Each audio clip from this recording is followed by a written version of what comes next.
Alors, ce qu'on n'a pas fait tout à l'heure, en plus d'enclencher Optic, qui va donc gérer tout seul les espacements entre chaque paire de lettres pour que les mots fassent davantage blocs, qu'il y ait moins de trous dans les blocs. En plus de faire ça, vous avez aussi ceci, c'est l'approche de groupe. Et là, vous allez pouvoir augmenter, et globalement, les espacements entre les caractères augmentent. Avec la touche Shift, avec la touche majuscule, je vous rappelle que si vous cliquez là, ça va plus vite pour changer les valeurs. Et ça, c'est pas interdit du tout, au contraire. Ça aère le texte. Pour un titre, c'est très bien. Pour un logo, pour une illustration, une affiche, un poster, c'est très bien d'augmenter éventuellement l'approche de paire, l'approche de groupe, pardon, l'approche de groupe. Ici, c'est l'approche de paire, entre chaque paire de caractères, mais là, c'est l'approche de groupe. Donc ça se combine, les deux se combinent, pas de problème. Et ce qu'on voit parfois, pour donner vraiment un effet classieux, c'est ce genre de choses. Je vais diminuer ici. Ne le faites pas nécessairement, je diminue juste la taille des caractères. Je suis passé de 120 à 70. Et puis je vais aller augmenter ici fortement l'approche de groupe. Voilà, ce genre de choses, vous le voyez assez souvent. Quand on veut donner un effet vraiment haut de gamme au texte, on peut faire ça. Vous pouvez le faire maintenant si vous voulez. Augmenter fortement l'approche de groupe. Et pour que ça reste dans la page, j'ai quand même diminué un peu l'approche, la dimension du caractère. Mais je vais quand même l'augmenter un peu ici, voilà. Ok, on va faire comme ça. Pourquoi est-ce que ça donne un effet haut de gamme? Mais chaque fois que vous créez du vide, vous faites un effet haut de gamme. Et au contraire, chaque fois que vous faites du remplissage, vous faites un effet bas de gamme. Donc la preuve, vous le savez, regardez un beau livre d'art, il y a beaucoup de zones blanches inoccupées par des images ou du texte. Un beau magazine, vous avez, regardez les pages, vous avez des articles, mais vous avez aussi des grandes zones qui n'ont rien. Au contraire, les publicités que vous recevez dans votre boîte aux lettres qui vantent des produits qui sont le moins chers, tout a du remplissage. Il n'y a quasiment pas un endroit de la page qui n'est pas utilisé. Donc c'est ça. On fait passer le message, voilà, c'est haut de gamme, on a de l'argent, on peut se permettre de ne pas utiliser toute la page, de laisser des parties vides. Au contraire, nous sommes économes, nous faisons des produits pas chers, on optimise tout. Toute la page est remplie, on ne gâche pas de l'espace sur la page. Voilà, c'est ça le message qui est convoyé par cette idée de est-ce qu'on fait du blanc ou pas quand on fait des mises en page, quand on fait des affiches, quand on fait des posters.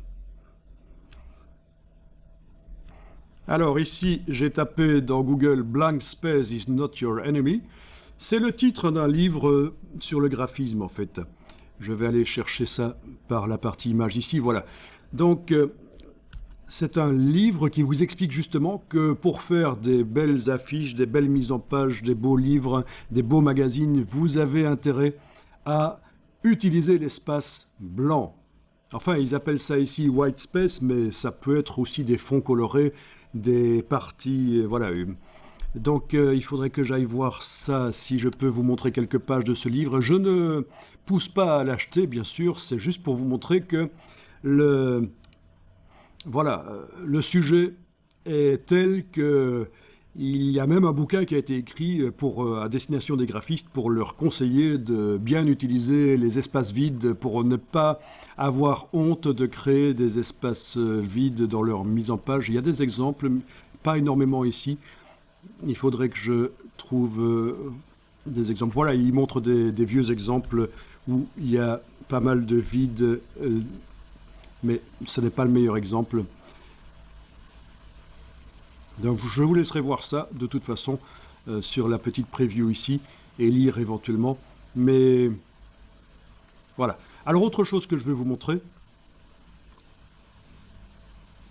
Voilà, donc oui, des espaces où il n'y a quasiment rien. On ne fait pas du remplissage. Donc ça, voilà. Sobriété, minimalisme éventuellement. Vous voyez tout l'espace qu'on a ici, on aurait pu mettre beaucoup plus de texte, mais non, un petit pavé de texte, voilà. C'est pas du remplissage. Ici, la lettre type qui montre, oui, pas mal d'espace blanc. Ah, c'est classieux ça. C'est bien. Marrant ce logo d'ailleurs, au passage. On voit pas nécessairement tout de suite que c'est un oiseau, parce qu'il est un peu, voilà, caché relativement. Voilà, bon, ça c'est une chose. Autre chose que je veux vous montrer, c'est tout à fait l'inverse, les pires affiches qui existent. Ici, j'ai tapé dans Google 60 millions de graphistes. Et je vais tomber sur un site. J'espère que ceci, c'est bien ce que je recherche. Oui, c'est ça. Il y a peut-être plusieurs versions du site, en fait. Donc, c'est quoi leur idée? Aujourd'hui, tout le monde peut devenir graphiste. Il suffit de savoir double-cliquer. Mais évidemment, si vous regardez le site, ce que vous trouvez, c'est la galerie des horreurs. C'est les affiches pour la foire au boudin du village. C'est du remplissage. En fait, voilà, c'est les affiches moches, en fait. Donc, c'est intéressant de voir que c'est ce genre de choses qu'il ne faut pas faire. Il faut aller plus vers la sobriété. Généralement, quand même, voilà, des belles affiches, c'est pas ça, quoi.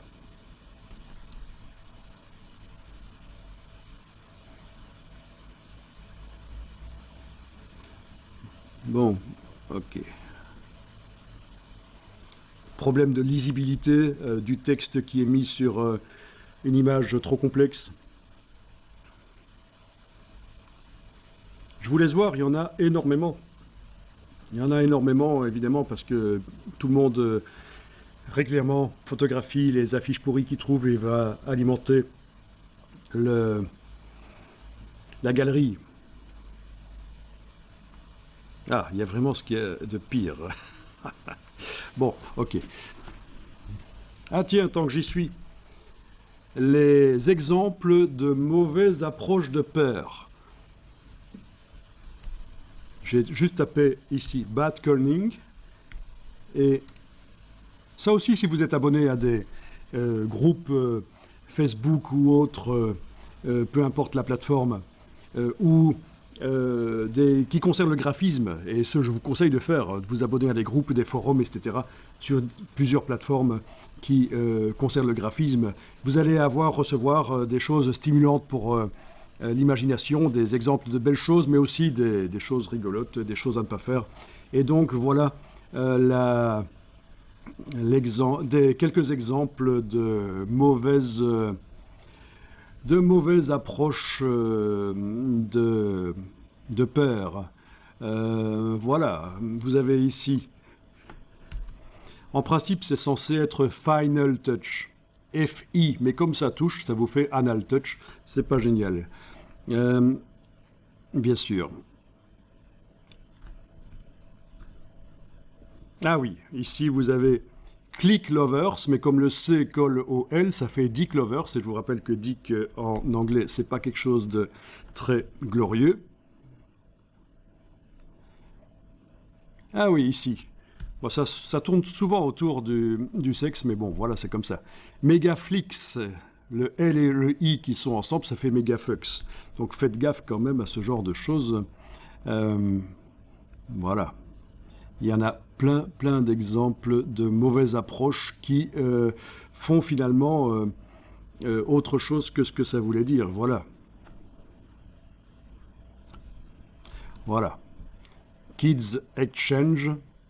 Vu qu'il n'y a pas d'espace entre les mots, vous voyez le mot sexe qui apparaît, et à côté des deux autres mots, c'est pas génial.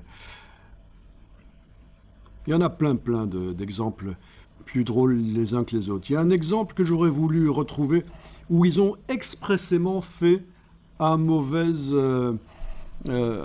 approche. Ils ont fait quelque chose de drôle. Mais je ne le retrouve pas ici.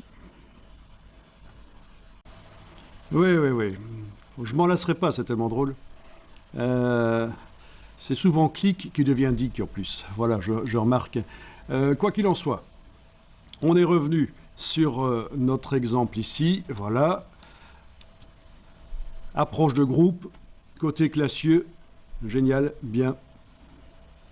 Qu'est-ce qu'on peut faire avec ça? Eh bien, on va faire de la déformation par enveloppe. Vous allez sélectionner le texte à la ligne de base avec la flèche noire. Je vais aller voir dans la palette des calques ce qu'on a actuellement dans la palette des calques. Donc, dans la palette des calques, sur ce calque que je déploie, on trouve le texte. Ça, c'est un texte. C'est un objet texte modifiable. Ok, il est sélectionné. La cible ici est double. Ça indique bien que c'est bien ça qui est sélectionné. Bon, ça paraît clair de toute façon. On voit la ligne de base qui est sélectionnée aussi. Et alors, on va aller chercher objet, distorsion de l'enveloppe. Objet, distorsion de l'enveloppe. Et vous allez demander créer d'après une déformation. Objet, distorsion de l'enveloppe créé d'après une déformation. Et voilà, déjà derrière, on voit qu'on a un arc de cercle. Donc le texte est sur un arc de cercle. Vous pouvez modifier les paramètres de manière à obtenir ce que vous souhaitez obtenir. Les deux curseurs du bas, je vais les laisser à 0%. C'est celui du dessus que je vais modifier. Voilà. Et ça peut être intéressant. Vous avez d'autres enveloppes qui sont disponibles. Donc vous avez bien la case aperçue cochée, bien sûr, pour voir ça. Si votre case aperçue est grisée, impossible à cocher, ça veut dire que votre objet, quand vous êtes allé dans cette boîte, menu objet, distorsion de l'enveloppe, vous n'aviez pas d'objet sélectionné, en fait, tout simplement. C'est ça, typiquement, quand la case aperçue n'est pas cochable, ça veut dire qu'on a oublié de sélectionner un objet avant d'aller dans l'effet. Alors, les autres distorsions ici possibles d'enveloppe, voilà, vous les avez là, vous pouvez tester.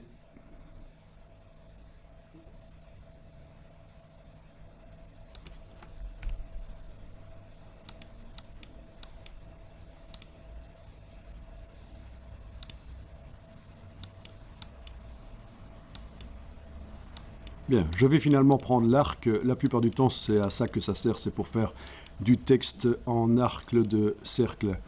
Et je clique sur OK. Alors, qu'est-ce qu'on trouve dans la palette des calques? On trouve maintenant un objet qui s'appelle enveloppe. Le texte est toujours modifiable, il est toujours là dans le système d'enveloppe, mais dans la palette des calques, on ne le voit pas actuellement. On n'arrive pas à déployer, il n'y a pas un petit triangle pour déployer l'enveloppe et voir le texte à l'intérieur. Non.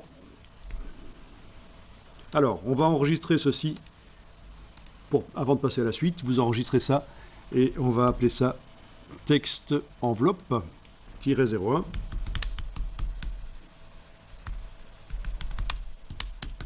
Voilà. OK. Alors, le texte reste modifiable, donc l'enveloppe est sélectionnée. Vous voyez, avec la flèche noire, si on clique à côté, c'est pas sélectionné. Avec la flèche noire, si on reclique dessus, c'est sélectionné. Donc, comment est-ce qu'on fait pour modifier le contenu, le texte? Eh bien, vous avez ici sur la barre contrôle, c'est une des premières solutions, vous avez deux icônes. Modifier l'enveloppe et modifier le contenu. Voilà. Quand vous êtes en modifier l'enveloppe, vous avez les raccourcis de l'enveloppe ici, arc, voilà, et la valeur d'inflexion. Ça, c'est tout ce qui était dans la boîte. En fait, voilà. C'est tout ce qui était dans la boîte de distorsion de l'enveloppe. Mais quand vous cliquez sur la partie droite ici, vous êtes en train de modifier le contenu et vous allez pouvoir, et ça c'est pas évident à comprendre, vous allez pouvoir modifier le texte, mais le texte, regardez, avec l'outil texte, il est en fait ici. C'est pas le texte tourné, c'est le texte non tourné qui est là, quand on le sélectionne comme ça et on voit qu'il est là. Alors si on fait CTRL-Y, on le voit bien. On ne voit pas la distorsion, le texte tourné, on voit le texte original. Donc CTRL-Y, commande Y sur le Mac, c'est donc affichage tracé, menu affichage tracé. ces passages en version sans les couleurs. Et là, vous pouvez sélectionner le texte. La police de caractère peut être modifiée. Le texte peut être modifié. Voilà. Je repasse en affichage aperçu, CTRL Y, et voilà. Le texte est modifié.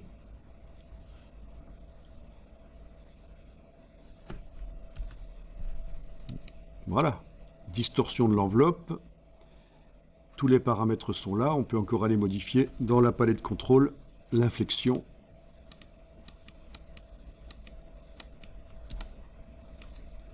Voilà. Autre manière de gérer ce genre d'objet, distorsion par enveloppe, quand vous avez l'objet qui est sélectionné, avec la flèche noire, que ce soit la partie enveloppe, donc la partie gauche ici, ou modification du contenu, vous allez dans Objet, distorsion de l'enveloppe, et dans le bas, vous avez la possibilité de dire que vous voulez modifier l'enveloppe, ou alors objet distorsion de l'enveloppe, dans le bas, forcément, puisque vous êtes passé en distorsion de l'enveloppe, il vous propose l'autre alternative, modifier le contenu.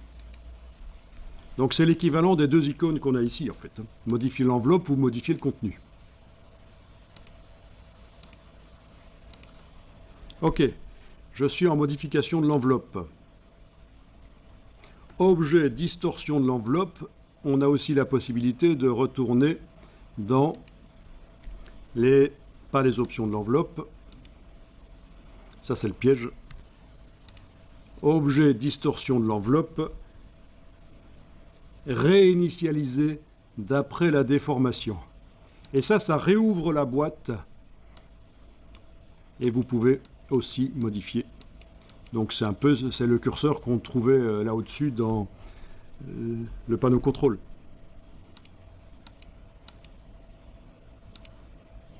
Voilà. Vous pouvez enregistrer le document quand vous avez vu ça.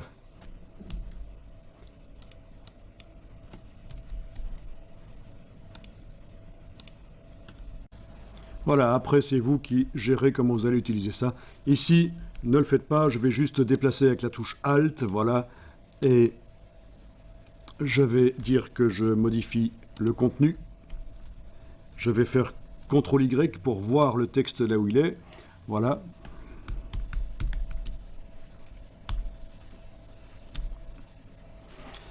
Ok.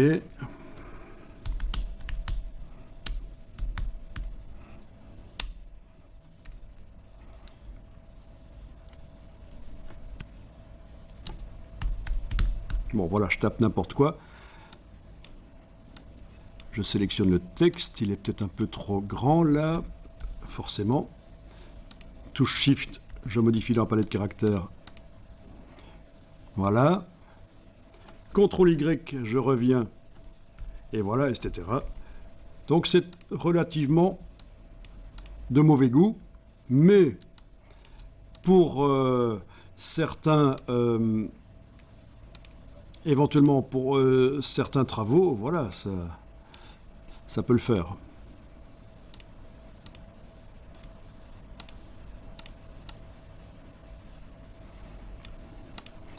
Ok.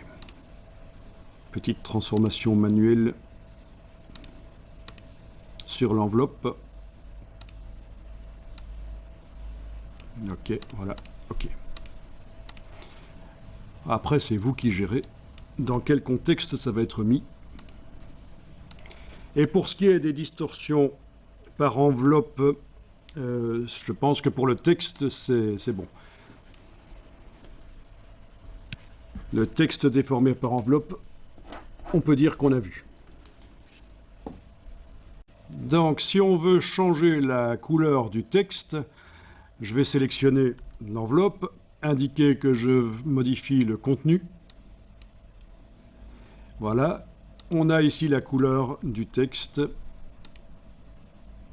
Voilà, ou par le panneau, non, par le panneau nuancier, essayons un peu, fenêtre nuancier, oui, par le panneau nuancier, pas de problème, ça fonctionne. Voilà, voilà, touche F, je passe plein l'écran. Alors, justement, lettre par lettre, il va falloir à ce moment-là sélectionner avec l'outil texte et on va voir si ça va fonctionner. Donc je vais ici passer en affichage par tracé, donc CTRL Y sur le PC, commande Y sur le Mac, je vais aller sélectionner ça. Je peux repasser en affichage couleur, CTRL Y, donc c'était juste le temps d'aller sélectionner la première lettre. Voyons ce qui se passe si on lui met une couleur. Oui, en effet, ça va fonctionner. C'est vu en négatif pour l'instant, mais voilà, ça fonctionne.